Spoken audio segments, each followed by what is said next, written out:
Uh, Everyone knows what you've done. Bandana.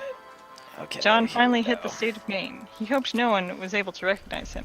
He hoped no one would be able to see beyond the dark garment and see who he truly was, a murderer. John didn't want to be a murderer. He wanted revenge for his friend's death. However, revenge only placed a bounty on the poor gunslinger's name, and a high reward. The horse trotted through the damp dirt of a small town. Jack wasn't able to see Damn it. anything. Oh No, no. damp, not damp. Oh no, what a bad game to play. Damn it! Why? God, I am so bad at this minigame. It's very scary. Fuck! It's a rhythm game, and I'm bad at those. A white boy bad at rhythm games? Damn, son. And this is the only time it's required, I think, so... For a scrap. Why would anyone do such a thing? Got it. And you have to beat everybody. And I think there's 3 people, and it gets slowly harder. God. Okay. I hate this minigame so much. Apparently it's the easiest way to make money, but I do not have an easy time with this minigame, so it's not for me. However, revenge only placed a bounty on the horse trotted through the damp dirt of the town. Jack wasn't able to see anything. It seemed abnormal. A fog was suddenly in the air. Something doesn't feel right, John said to himself as he jumped from his mount. After a couple steps further into the town, the horse suddenly whinnied. Turning his head, Jack noticed the road had suddenly collapsed. The horse became a victim and fell to a bottomless death. Damn. Everyone knows what's done. Poor horse. Poor Fasty. Oh no, different keys now. How awful. Can't wait till they incorporate the square.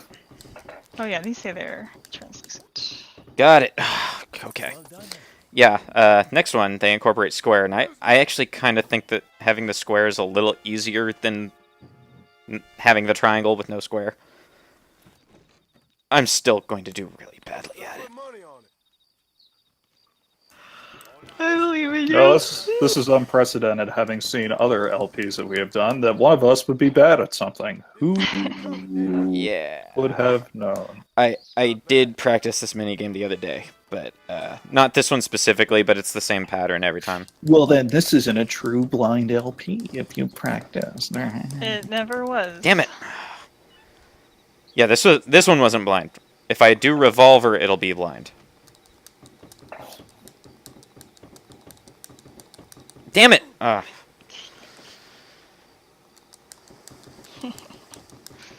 Sorry to laugh. But Fuck. Yeah, okay, whatever. I don't Damn it! apologize for it. I'm silently laughing over here. Okay. They're gonna declare John Marsden a bitch ass.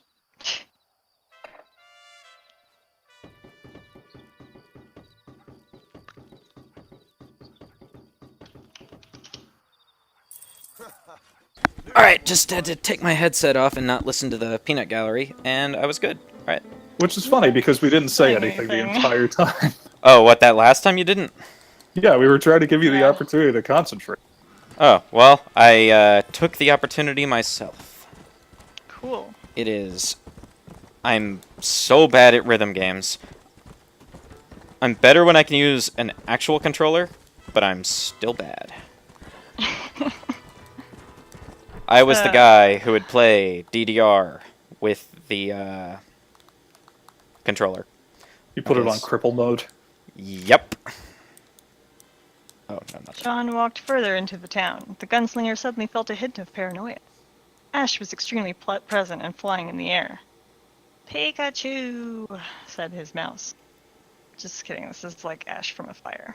Yet no building ever caught fire. No one has occupied the town. Automobiles have been scattered and dormant. Every building was empty and dusty. Newspapers remained scattered and floating. Jack approached every end of each street. Every exit seemed blocked. I keep forgetting to say John. John lost count of the years he'd spent in that town. He's read every single book. The libraries and archives he's been to has been disorganized. However, John saw that the town changed within each year. He's woken up to new kinds of ruined technology showing up. The gunslinger has been greeted with drastic changes, such as paved roads and traffic signs. Yet everything still seemed wrong with the town. He became accustomed to its rules every time he felt like he could escape with a bullet to the head. Jack has only been revived and awakened in that room he called his own. The fog blocked the sun, the ashes turned to snow, and then to rain. The most important deteriorating value in John's life, due to the town, was indeed his sanity. The gunslinger thought he was losing it when he approached new creatures. They tried to kill him, they tried to take him and make him one of their own. They tried to torture him and cause him pain. The gunslinger knew his mind was going down the drain when he realized the monsters were from a parallel reality. John saw... Oh, yeah, it's Silent Hill. Yeah. John saw the world appear right before his eyes. The wall ripped and was replaced with flesh and dripping blood. The floors flaked away to reveal metal boards, tile, and rusted chain. Jack felt the world overtake him. He felt the environment mess with his head.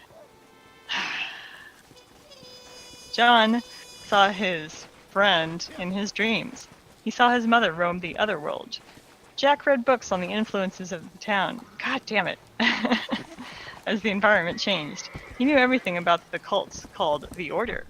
He had read of the Wish House and the orphans being brainwashed into religion. John thought the cult had brought him into the town. He thought the cult had saved his life, but he also thought that they were the reason he was trapped in insanity. Just as the town knew of what he's done. The next chapter is called 99 Years Later.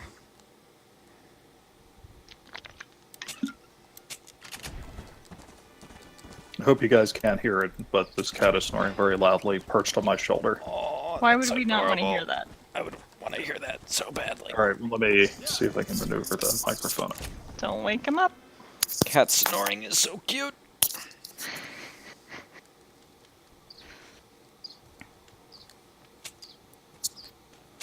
I hear some birds chirping. Oh, he stopped doing it as soon as I went Yeah, to of the town. course. Oh, That's the okay, birds fuck is... it. I thought the birds were within the game. That was you? Not me. Yeah, there's a I bunch was of saying trees what's like right out back. It's adding to the ambiance. Okay, cool. So here's another stranger quest Oh boy.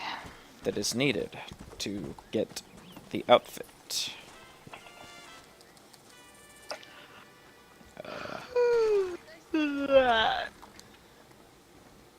What? Why you knock off that skull? It was an accident. Alright, friend? I guess. I'm still alive. Cheery kind of fella, ain't you? Haven't got much to be cheerful about. Don't guess I do need Striking Yak, the reason I was going so fast on the I got a job, so I can five-finger marry fillet her. was so I could get it over with She says faster. she's still waiting for me, Yeah. but I will never get out from here. Also, you do I'll have to do see it pretty Shanghai quickly. Again. I'll live and die in the dust. Why not? I'm indentured. We all are. We're little more than slaves. Slaves? They ain't slaves, gringo. Not slaves at all. They just have to do a month's work to get a month's pay. Don't you, Zal? Yes, sir. Let this man go free. This man signed a contract. If the law don't respect contracts, the law don't respect nothing. Ain't that right, Zal? Come on. Give this man his freedom. This man owes me $10,000 Whoa, if he breaks a 10,000. contract. It's written down clear as day. Goodness Let him gracious. I'll tell you what, gringo, cowboy, get me, or I don't know, $10,000. get me a white stallion like a real cowboy rides. Huh. Oh. And this dog is Oh, yours alright. to keep. That's nice. I mean, it should be easy. Yeah, I think I know where to find one, maybe. There's horses all over this great land. Indeed.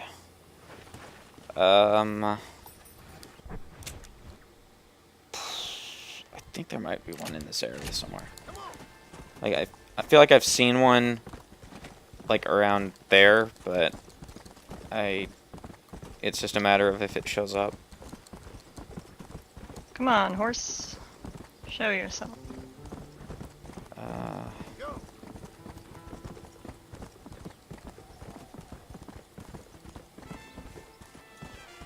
Yeah, on my other file, when I did the Torquemada mission, I found one right here, but I do not see it. No buttes about it. Yes. Fall 2014. Yeah, I'll be there. I just have to pass this one town. Alright, I'll talk to you later. Anne was extremely irritated from the constant calls from Mom. She thought Brahms would get the wailing monster away. However, that was not the case for the young girl. It hasn't even been 3 months since her degree, and Anne already had a job. She was more excited to pack her bags. After getting on the road, however, the calls never ended. It's not like I'm gonna get raped or something. Anne What? looked back at her phone. The rain turned into fog. Her device lost connection. She paid no attention and kept with the tune that blasted the small beat-up vehicle. Once she hit a road sign that said Brahms, 13 miles. The fog began to grow thick. The young woman ignored the weather. Was Brahms figure around young- in 1911? I said this is fall 2014. Oh, I didn't hear that part. I'm sorry. God, I am 99 sorry. years later. I'm A figure of a young girl very suddenly sorry. walked past the road. With a mini heart attack, Anne slammed her brakes. She stepped out of the car and approached the end of the hood. However, no one was there. With a look to the left and then suddenly to the right, Anne shrugged off the event. I must be tired, the girl said as she was going back to her vehicle. Once she got in, the rain started again. Before she turned the key to the ignition, a figure suddenly approached her window. Anne jumped from surprise. It was an older man, stuck in white bedwear. He suddenly disappeared. Anne cupped her hands over her face. I need to stop at a motel, she suddenly concluded. She continued on. Once Anne drove past an apartment building, she noticed something wasn't right. After pulling into the parking lot of Jack's Inn, she looked in the clerk's office to see no one was there. The woman drove on and parked. She opened the door, grabbing her backpack filled with prized possessions. She approached the clerk again. Hello? She called from the window. The room was empty, just like the rest of the town. A firm, confused expression hit Anne's face. She climbed in through the window. The woman inspected the empty office. She saw a stack of keys lined up. Okay, I'll just take this one, I guess, Anne said with a shrug. She left some change on the counter soon after she unlocked the office door. Making her way into the lobby, the building showed to be an absolute wreck. The furniture was flipped, stains covered the floor, paper and glass was broken and rampant. Anne reached into her backpack and suddenly turned on her flashlight. She slowly began to search the building. Anyone here? I hope no one is fucking with me. I left some change for the key. Change isn't gonna pay for a hotel room, young lady. Anne left the building. The fog was even thicker. The darkness was darker. That's a good line. I should use that. I should make a note of that for my fanfiction. That the darkness is darker. Wait, Yes. so you mean it's good in that it's bad? Yes. Okay. We must save him. Not bad meaning good, but bad meaning bad. Like, you know, like the Power Glove. It's so bad. I got my eye back. La muerte viene disfrazada como el judicial Barradino. There's a 3-kitten pile going on here right now. Oh. Nicolas Cage. Snow was falling from the sky. Anne felt suspicious of the cold, lonely town, but she tried to ignore it. She walked back to her car, to the door in front of it. The key wouldn't fit inside. Anne checked the number on the key and back to the door. It matched. Okay, how the hell is this happening? Anne took the key back. No one entered into the office. The girl shrugged, placed the key back onto the counter, and collected the money. As Anne turned around, a sudden gush of air hit through her spine. Her impulse told her to turn around. Once she did, Anne noticed the door was opened, but no one was there. She climbed back into the window to inspect. However, no one was in the lobby. The woman suddenly ran up the stairs and banged on the doors. No answer came from any. She opened each one. A few remained locked, but she kicked them all open. No one seemed to be in any of the rooms. Unsatisfied, the woman jumped over the railings of the stairs and approached the downstairs rooms. After coming out with nothing, the woman gave up. As Anne went to reach for the door, it suddenly opened right before her. Probably the wind, she denied the fear. Anne walked along the sidewalk, searching frantically for a building that was willing to let her rest without worry. The town was not only deserted, but also a wreck. As she thought of it, it looked rather abandoned. Doors remained boarded up. Windows were broken. Debris was rampant and moving. Ah! Oh my god. Sorry about that. Sure you are. No, it's the large one started biting one of the smaller ones while they're in their pile, so I had to separate whoever was responsible for all the feuding and the fussing. Gotcha. Let Jimmy these cats is. learn how to fight, damn it. Well, To not bite you so hard. Learn them cats good. well, no, because they'll play constantly, and they'll fight then, and we'll let them do their thing. But one of them's trying to sleep, or one of them's trying to clean themselves, and somebody else keeps trying to bite their asshole. I feel like that's the time to step in. Especially when he's like twice the size of her. Bring in helicopter parents. I'm a real tiger mom. I think they're holding my Debris was rampant and moving. Anne looked down at the flashlight. I really don't feel safe here, she commented to herself. Anne opened the door to the gas station across from the bowling alley. She approached an aisle covered in handy supplies, batteries, lotion, sanitizer, and last but not least, duct tape. The woman wrapped the flashlight on the left arm of her backpack. Huh? I After think duct- they mean on the shoulder strap. Oh, okay, that makes sort of sense. After duct taping, she grabbed some batteries just in case her journey was longer than expected. Anne placed them in her backpack. Once she opened the door to the gas station, she turned her head towards the bar. The woman was more than disgusted. The strip bar was no place for a lady like her.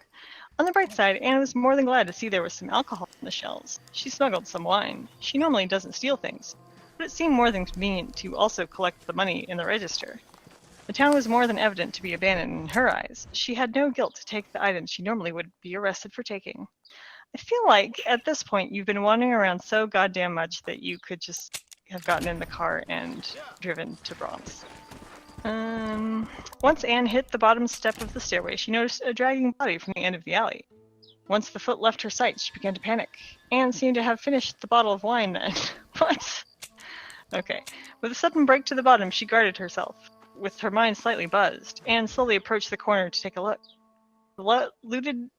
The body was left dormant on the sidewalk. Anne slowly but vigilantly approached the corner. Ignoring the splattered guts and foul smell, she reached for her hand in the pocket and looted a large folded piece of paper. The woman unfolded it. The map of the town was suddenly revealed in front of her. Taking it to her advantage, Anne suddenly began to run to the hotspots, doing things so suddenly, so many times. Oh no. Poor guy, whoever that was. That was the guy who wanted to go to California and refused to get help on his quest. He's dead. It's weird that his clothes are the exact same color as the rest of his skin. Hey, at least he had some money on him. No use wasting it. No, And he's just that's asleep. probably a pardon letter, I would guess.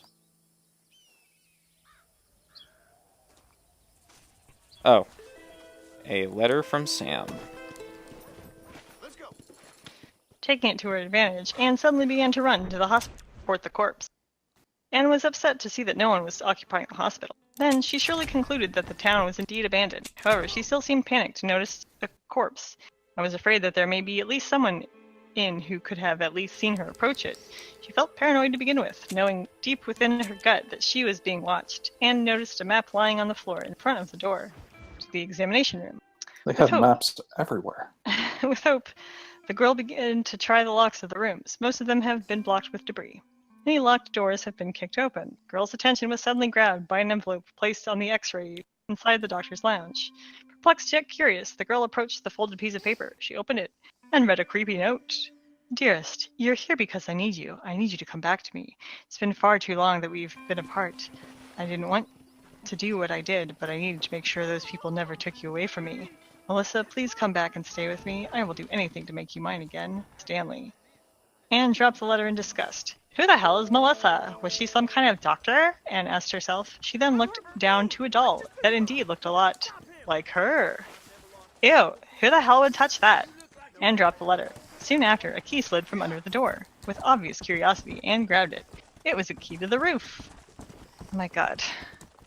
Okay, she finally meets John. Anne made her way up. She dropped to her knees from running 3 long flights. While still dark, she was able to see a figure standing from the end of the roof. Why is it dark? She went to the store and she got the duct tape and she taped her flashlight to the. I don't understand. What? She regained her breath, and suddenly began to approach it. Hey you! Do I know? The figure turned around. The face was demented, however, from the revealing outfit. It was definitely once human. Jesus Christ! And jabbed the broken wine bottle through the figure's stomach. It fell to the floor as it twitched, incapacitated, and began to kick it as hard as she could. What is this? A zombie apocalypse? She began to yell. Once she finished, she turned I really around hope to it see... was just like a cancer patient. She turned around to see plenty more. Demonic feminine growls emerged from the nurses, and they slowly and violently made their way to Anne. She heard a series of gunshots. All the figures fell to the ground. All were incapacitated. Anne noticed a human-like shadow starting to approach her. She backed up, but only tripped over the nurse she killed prior. Dude, please don't kill me. What? I ain't gonna kill you unless you're a monster. Anne looked up. A man dressed in cowboy attire stood over her. Dude, who are you? The man helped the young woman up. Once she wiped the blood from the wine bottle, she was able to see the man wasn't as tall as he looked before.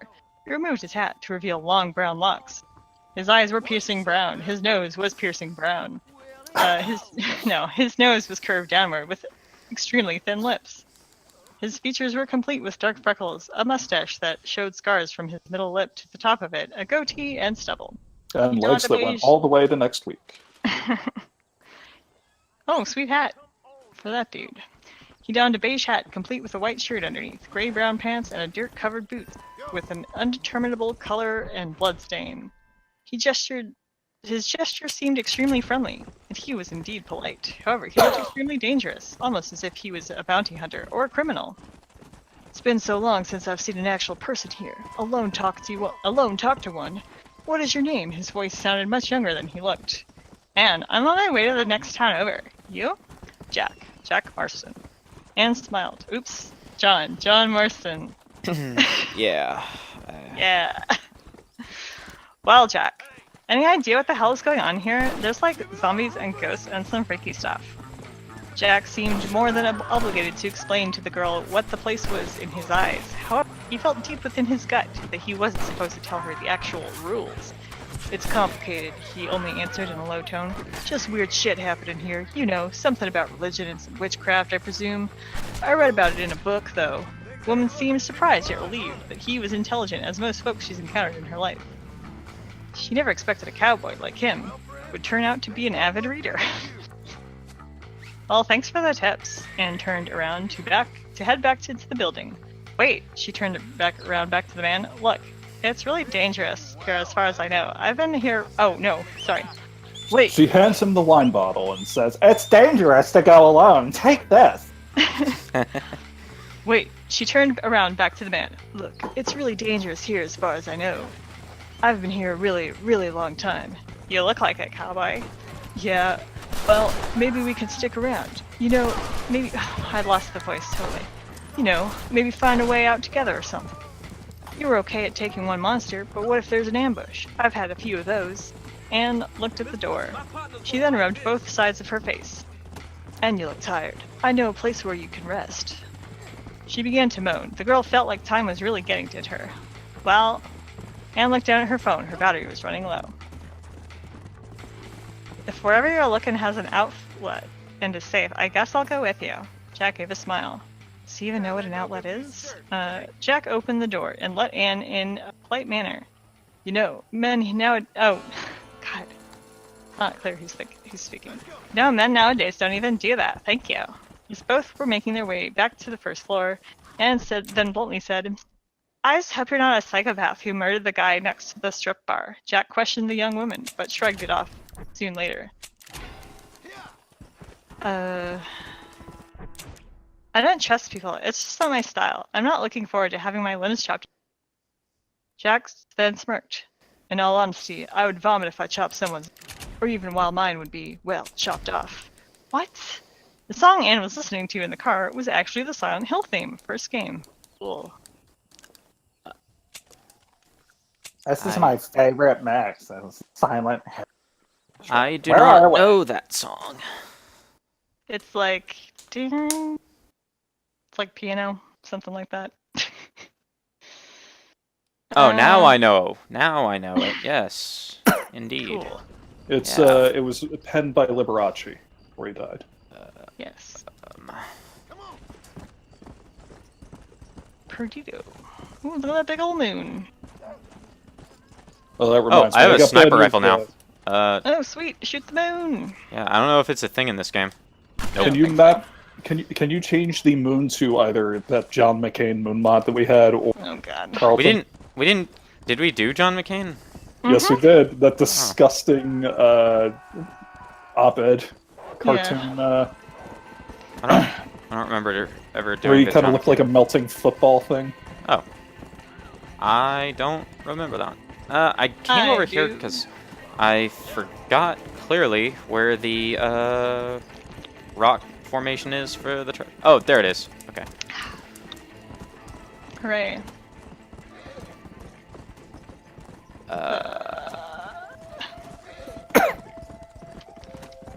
Actually, Cherry Dome, if you want to keep reading fanfic, I've had to piss for like an hour, so I'll be right back. Okay. A true gamer would just be bottling it at this point. But Chapter 3, Brookhaven Hospital, to the other world. Jack opened the door to the first floor hallway, and then thought of an idea. I think I'll just bunk in one of the hospitals, Wearily said. The woman was extremely skeptical of the cowboy. She felt he was the one who saw her loot the body. Noticing his gear, she especially didn't feel safe and trust. Jack sighed. Look, ma'am, I want to help you out. Anne opened the door to the first floor patient rooms. She approached the first room. Ma'am, please, this building isn't safe for you. Ignoring the man's warning, Anne was unfortunately not able to open the first door. She moved on to the second. Then she moved on to the third. She reached room C4. Jesus Christ. And still wasn't able to open the door, all of them having been blocked with debris. Anne How was would she know that? I mean, that's what they tell you in the game, probably. I Anne was a don't tough- think they do. But I'm sorry. Go on. I'll stop interrupting. Anne was a tough woman, especially for her physique, which showed fat and muscle. Despite that, the debris was heavy for handling. Oh, that was fast. Jack still tried I to just kind of warn her. shotgunned it. I hope you washed your hands, dude. That's a speedrun strat. I did the no. hand washing skip. Look, dude, I'm just hoping to spend my night here and move on in the... You can't. You won't be able to get out. And why is that? Just trust me, I've made a spot for myself to be here. It's in the apartment building past Jack's Inn. Just come with me and you can... Anne already made her way to the second floor. As she tried to convince the woman, as stubborn as she was, she tried every single door. Little hope, she made her way back upstairs to the third floor. The man followed her. Look, dude, just go back to your spot. Anne's tone showed that she was extremely irritated. I'll be fine here. Giving up, Jack sighed. When Anne started to open the room S1, he felt like he had to stay with her until she knew she was safe to sleep. Oh yeah, that weird rock. I'll just wait until you're comfortable then, he replied in a solemn tone. Anne was extremely confused. None of the doors could have been opened. Anne made her way to S7. She gave a gasp and a fuck yeah when she slowly opened the door. Jack had a really bad feeling in his gut. Ma'am, please, I have a bad feeling about this. Anne ignored his final warning. The bed Oh, pillow this was is covered in a blood. Red Dead Redemption Silent Hill Star Wars /fic. I don't get it. I have a bad Me feeling too. about this. Ah, okay. Of course. Oh, that immortal line that everybody always remembers, of course. Yes. You fucking nerd. Oh my god. The bed pillow was covered in blood. The room was rusted and molded. An open suitcase looked like it hadn't been touched in years. An alarm clock had scribbled writing. It was placed next to the bed on the nightstand. Jack did not like the condition of the room. The blood reeked from age. Pieces of brick had been taken off the walls. "You're going to stay in here?" he asked. The woman looked at the next bed over. While there have been no bed sheets, it still appeared to be deteriorated. Seems pretty alright except the blood on the bed. Anne sat down on the one that didn't seem to be stained. Just an old mattress here. Jack noticed that a brick on the wall began to flake. He knew that was not a good sign. "Ma'am, pardon my bother again, but..." Once Anne opened her tired eyes, she saw the room had started to change. Once she jumped off the bed, it seemed to become stained like the next one. The world changed completely. The old rusted room was nothing more than a gross blueprint. Jack grabbed Anne. "Please, whatever you do, stick with me." The gunslinger had the young girl's hand. He quickly pulled her from the room and made his way to the day room. "What the fuck is going on?" Anne panicked. Her expression was of worry. Her voice was in a vibrato. Once the duo made it to the hall, Jack threw the young girl into the elevator.